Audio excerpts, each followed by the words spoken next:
Hi everyone, आज हम बात करेंगे इन्वोल्टिक्स के ऑन ग्रिड इन्वर्टर में जो ज़ीरो एक्सपोर्ट फीचर होता है वो कैसे काम करता है। ज़ीरो एक्सपोर्ट फीचर बेसिकली क्या होता है कि कई बार लोगों की रिक्वायरमेंट होती है कि हमारा जो सोलर से जनरेशन हो रहा है उस जनरेशन को हमें ग्रिड में नहीं भेजना है, या तो हमें वो लोड पे ही यूज़ करना है, और अगर वो एक्सेस हो रहा है तो हमें ग्रिड पे नहीं भेजना।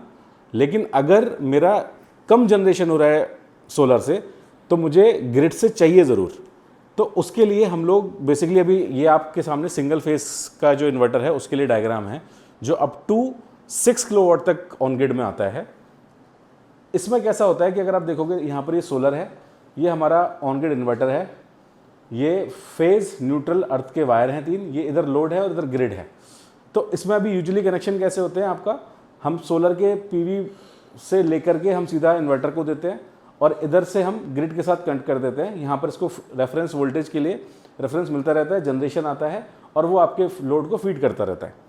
अभी हमें क्योंकि एक्सपोर्ट नहीं होने देना है उसके लिए हम यहाँ पर एक सेंसर लगाते हैं। ये सेंसर क्या होता है, बेसिकली ये होता है आपका करंट ट्रांसफार्मर, जिसको हम सीटी भी बोलते हैं। उस सीटी की प्लेसमेंट को हमें यहाँ पर रखना है। जैसे जिस भी जगह हमने अपने इस मतलब लोड के और ग्रिड के बीच में हमने इन्वर्टर को टैप किया है, हमेशा सीटी की जो पोजीशन होनी चाहिए वो हमेशा जहाँ पर भी आपने टैप किया है उसके और ग्रिड के बीच में होनी चाहिए, तभी आपका ज़ीरो एक्सपोर्ट डिवाइस काम करता है। अदरवाइज ज़ीरो एक्सपोर्ट डिवाइस काम नहीं करता है, पहली चीज़। दूसरी चीज़, अभी हमें जो सेंसर लगाना है या करंट ट्रांसफार्मर जो लगाना है वो हम फेज़ लाइन में लगाएंगे, और उस फेज़ लाइन में आपके सीटी में 2 वायर्स होते हैं जो हमारे कनेक्ट होंगे डायरेक्टली इन्वर्टर के लिमिटर में, और उस लिमिटर में कनेक्ट करने के बाद हमारे इन्वर्टर्स में कुछ सेटिंग होती है, वो सेटिंग को आपने ऑन करना है। उसके बाद आपका जितना भी एक्सेस जनरेशन है वो होना ही बंद हो जाएगा, सिर्फ और सिर्फ लोड के हिसाब से ही जनरेट होगा। इफ़ इन केस अगर ये कम हो रहा है तो आपको ग्रिड से मिलता रहेगा। तो ये आपका हुआ सिंगल फेस का जो अप टू 6 किलोवाट तक आता है। अब हम बात करते हैं कि अप टू 25 किलोवाट, मतलब 5 किलोवाट से लेकर 25 किलोवाट के जो हमारे 3 फेस के जो इन्वर्टर आते हैं उसमें कैसे काम करता है। तो चलिए इसको मानते हैं कि ये आपका 3 फेज है। लेट्स से ये आपका आर, वाई और बी। अभी इसमें कैसे होता है कि ये हमने ग्रिड तीनों फेज में कनेक्ट कर रखा है, यहाँ पर सोलर है, इधर हमारा लोड है। तो इंस्टेड ऑफ ये जो हमने सीटी लगाया था, अभी एक बार ये सीटी जो लगाया था उसको हटा देते हैं। यहाँ पर हमारा एक एनर्जी मीटर आता है जो तीनों फेज के साथ कनेक्ट होता है। वो बेसिकली हम लोग जो रिकमेंड करते हैं वो चिंट का एनर्जी मीटर होता है।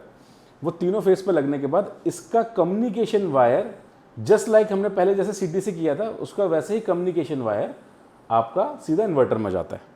और उसके बाद हम लोग अगेन इसमें भी ये चीज़ ध्यान रखने वाली है कि सबसे पहली चीज़, जहाँ पर भी हमने अपने इन्वर्टर से जो ग्रिड को टैप किया है लोड के बीच में, उसके और ग्रिड के बीच में ही एनर्जी मीटर लगेगा। अदरवाइज अगेन इसमें इशू आएंगे अगर आप ज़ीरो एक्सपोर्ट फीचर अवेल करना चाहते हो तो ये एकदम सही पोजीशन होती है।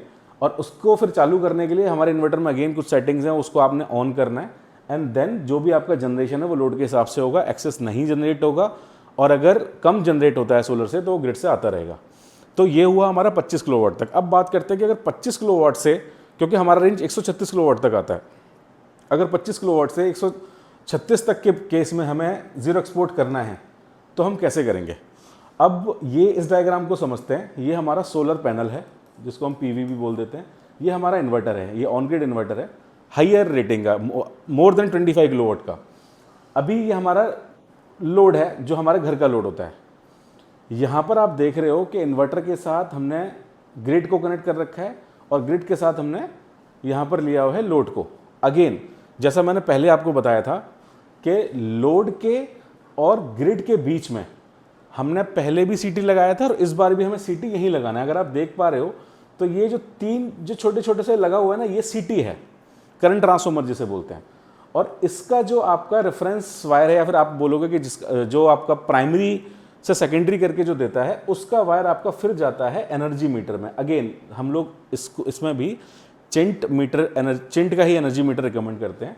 ये इस वायर आपका जाता है अगेन इस एनर्जी मीटर में, और इसके बाद अगर आप, अच्छा दूसरा इसको पावर देना भी बहुत ज़रूरी है। तो उसको पावर आप अगेन दोगे आप अपने ग्रिड से पावर दिया आपने, उसके बाद इसका कम्युनिकेशन वायर अगर आप देख पा रहे हो यहाँ पर, और साथ में आप यहाँ पर भी देखिए, जैसे यहाँ पर आप देख रहे हो RS485 का मेल कनेक्टर है, वैसे ही इधर आपको RS485 का एक फीमेल कनेक्टर के साथ कम्युनिकेशन के साथ आपको ये वायर जो तीनों आप देख पा रहे हो ये आपको इन्वर्टर में लेके जाना है।